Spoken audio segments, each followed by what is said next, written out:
right now. Two almond-shaped structures deep in your brain are deciding if you should be afraid. They scan everything you see, hear, and feel before you are even consciously aware of it. Remove them, and fear disappears. Completely, permanently. The danger alarm goes silent forever. That sounds like a superpower. But the woman it happened to almost died 3 times. She walked up to strangers with no hesitation, no sense of danger, no warning signal. She could not recognize fear on other people's faces. She could not feel threatened by anything. This structure is called the amygdala, 2 of them, buried deep inside your brain. The case of the woman known only as SM changed everything we thought we knew about fear. In this video, we remove it and show you what life without fear actually looks like.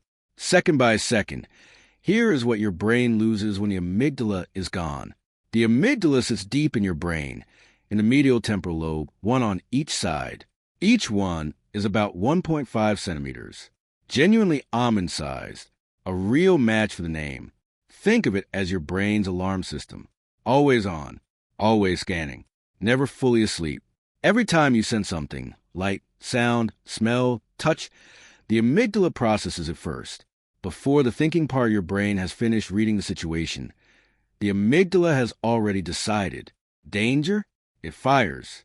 Cortisol and adrenaline flood the body. Heart rate spikes. Muscles tense. You are ready. The amygdala also reads other people's faces. It specializes in one expression above all others, fear. If someone near you looks afraid, your amygdala registers it as a warning before your conscious brain does. Is the amygdala the same as fight or flight? No, the amygdala detects danger and triggers it. Fight or flight is the body's response after the alarm. Now, both amygdalae are removed. What happens the very next moment you face something dangerous? Nothing. Absolutely nothing. No alarm. No spike of adrenaline. No instinct to step back. Your eyes still see the threat. Your ears still hear it. But the part that turns it into fear is gone.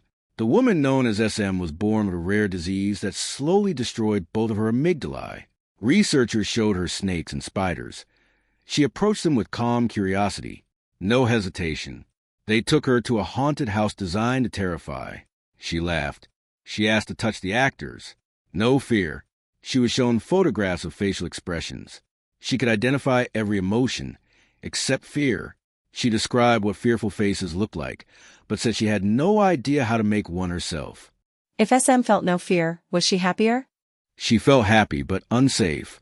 Without fear, she couldn't learn from danger and stayed at risk. Without the amygdala, the brain cannot form emotional memories, especially memories of danger. Normal people learn from fear. You touch a hot stove once. The amygdala stores that memory. You never do it again. Without the amygdala, that learning does not happen. Every danger situation is brand new. Every time. Social behavior changes too. Without the amygdala reading danger from other people, boundaries disappear entirely. So what does life actually look like when both amygdalae are gone or severely damaged? SM lived independently. She held jobs. She had children. She functioned in the world, mostly, but she needed external structures to replace what the amygdala provides internally. Rules, carers, awareness. People close to her had to help her understand when situations were dangerous, because she could not tell. She also showed what is called Kluver-Bucy syndrome, a tendency toward hypersociality and reduced inhibition, approaching strangers, being overly trusting, sharing information that most people would instinctively protect.